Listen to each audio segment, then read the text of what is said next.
Good morning, student. This is your SST class, and today we study about the life in temperate grassland.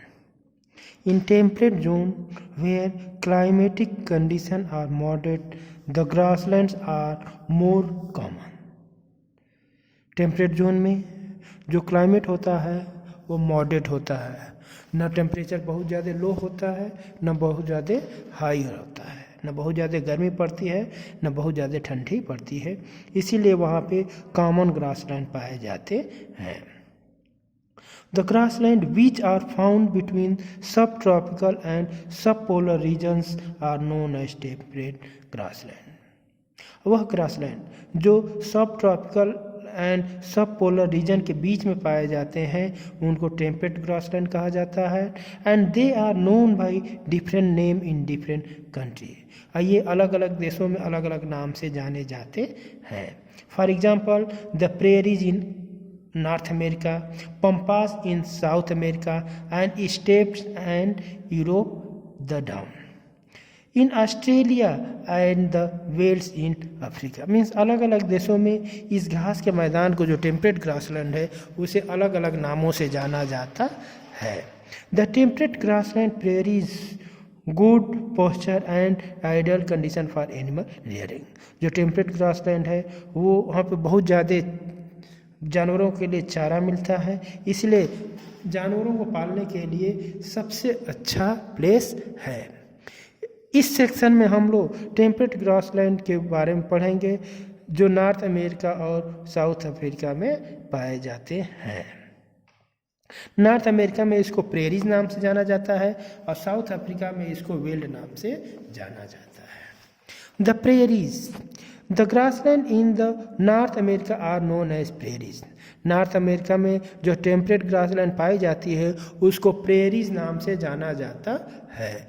They cover a large area of USA and Canada. ये prairies grassland USA and Canada का बहुत बड़े part को cover करता है. This area is drained by the river Mississippi and its tributary. इस area में जो सिंचाई का साधन है वह मिसिसिपी और उसकी सहायक नदी के द्वारा किया जाता है. The basin is very fertile and important for agriculture. ये जो बेसिन है टेम्परेट जोन का ये बहुत ही उपजाऊ होता है और यहाँ फर्टाइल लैंड और एग्रीकल्चर के लिए बहुत अच्छा होता है. The prairies have a continental type of climate. Prairies continental type of climate होता है. Summer are hot and winter are cold. गर्मी के दिन में बहुत ज़्यादा गर्मी पड़ती है और ठंडी के दिन में बहुत ज़्यादा ठंडी पड़ती है. गर्मी के दिन में टेम्परेचर 38 डिग्री सेल्सियस तक चला जाता है और जाड़े के दिन में टेम्परेचर -40 डिग्री सेल्सियस तक चला जाता है.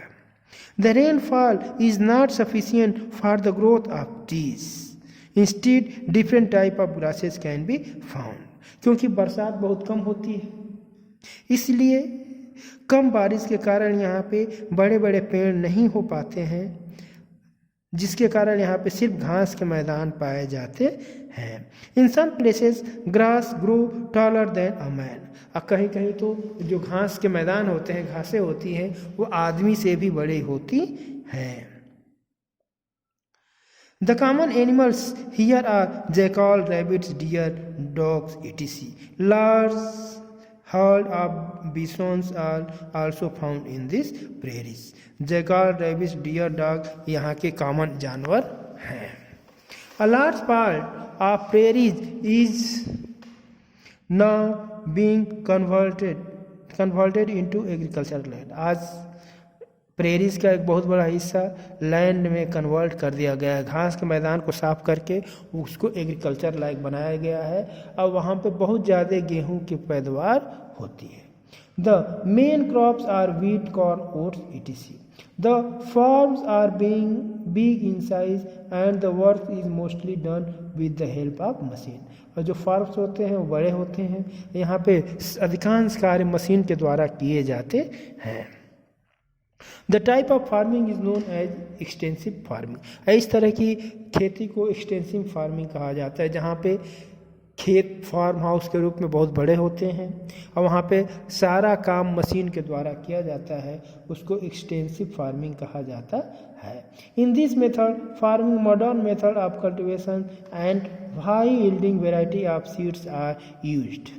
Hints prairies have become famous as the greenery of the world. इसलिए प्रेरीज विश्व के धान गेहूं के कटोरे के रूप में जाना जाता है। पूरे विश्व को खाद्य सामग्री उपलब्ध कराने में यह इम्पॉर्टेंट रोल प्ले करता है।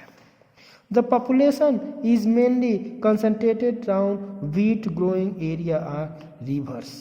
The prairies are very well connected with all modern means of transport. इसलिए यहाँ पे जनसंख्या बहुत ज़्यादा मात्रा में पाया जाता है। प्रेरीज के जो ये ग्रास लैंड है, ये विश्व के अनेक देशों से एरोप्लेन के थ्रू, ट्रेन के थ्रू और जीप का रोड के थ्रू जुड़ा हुआ है। कम्युनिकेशन की व्यवस्था बहुत अच्छी है, ट्रांसपोर्ट की सिस्टम बहुत अच्छी है। The grassland has been clear for agriculture, construction of airport, route and settlement. Grassland को अधिक से अधिक क्लियर करके, साफ करके, कटिंग करके यहाँ को कृषि लायक बनाया गया है। इंडस्ट्री लग रही हैं, रोड बन रहे हैं, एयरपोर्ट खुल रहे हैं। This is the result of serious problem of soil erosion leading to drought condition, जिसके कारण यहाँ पे धान की जो सॉइल इरोजन की प्रॉब्लम है बहुत ज़्यादा बड़े पैमाने पे हो रही है। ओके बेटा, थैंक यू।